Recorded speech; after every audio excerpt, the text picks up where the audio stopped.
Hi, my name's Dan Chase. I'm from Perry, Utah, and I had a question. I'm one of an army of your constituents who are federal employees, and I wondered a lot of us are very nervous because of some parts of the Ryan plan, which obviously is in the House, not in the Senate, but where they want to increase pension contributions, freeze federal pay for 5 more or till 2015, and some things like that.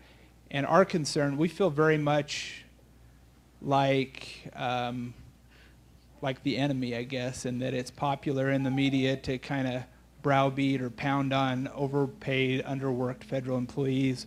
We wonder what your philosophy is, because many of us are interested in being part of the solution and cutting spending and getting things under control. As a matter of fact, I'm very interested in doing that if there's a balanced budget.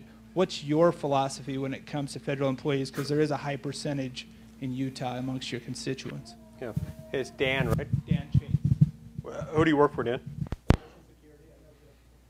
Okay, great. Well, thank you for your question. So this is a broad question. If you're asking me what I think about federal employees, it's a little bit like saying, what do you think about people? You know, I of course, as a federal employee, I like the fact that we have a lot of dedicated people who serve the federal government in civilian jobs and in military jobs. And we need to make sure that we treat those people like you, who work for the federal government well and fairly, and that we compensate you so that we don't lose good people. At the same time, I strongly support efforts like those proposed by Paul Ryan to find a way to start moving us in the direction of a balanced budget. And I'm not going to be critical of Paul Ryan for that very reason. He was one of the very first people to stand up and propose a big comprehensive reform system. It appears very unlikely that the Ryan plan is going to pass through Congress this year, so I don't know whether you can take some comfort in that.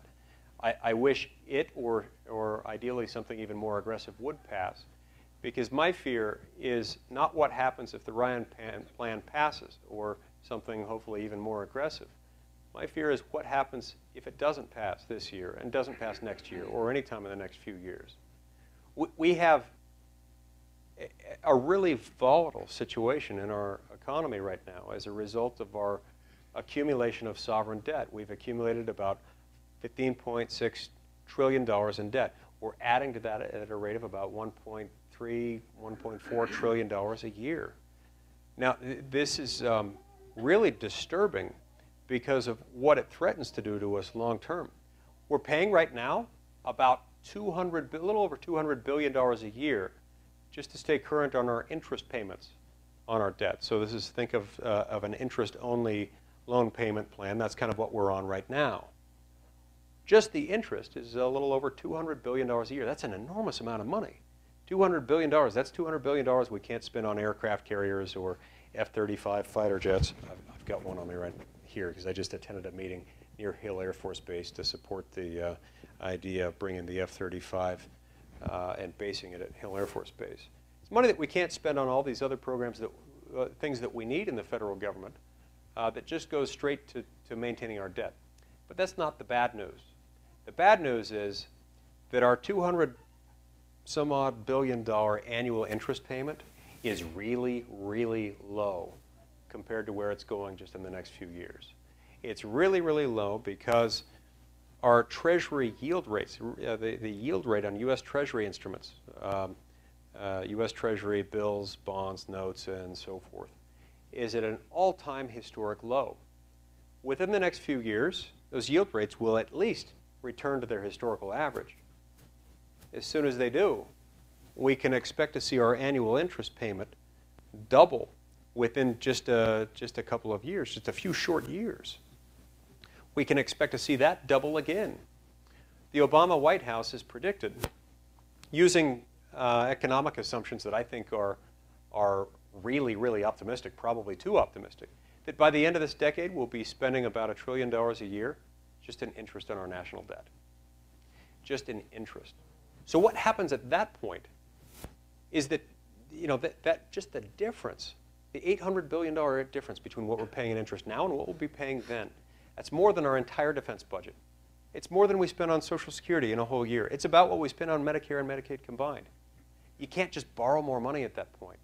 There's not a tax increase on the planet that would bring in more revenue enough to cover that.